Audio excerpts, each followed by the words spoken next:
అతి పరిశుద్ధుడా స్తుతి నైవేద్యము నీకే అర్పించి కీర్తింతును.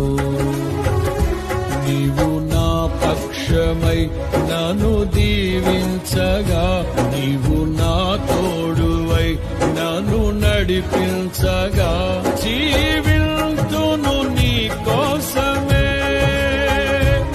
ఆశ్రయమైన నా యేసయ్యా.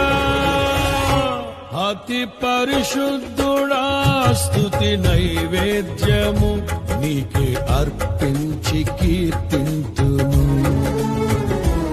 అతి పరిశుద్ధుడా స్తుతి నైవేద్యము నీకే అర్పించి కీర్తింతును.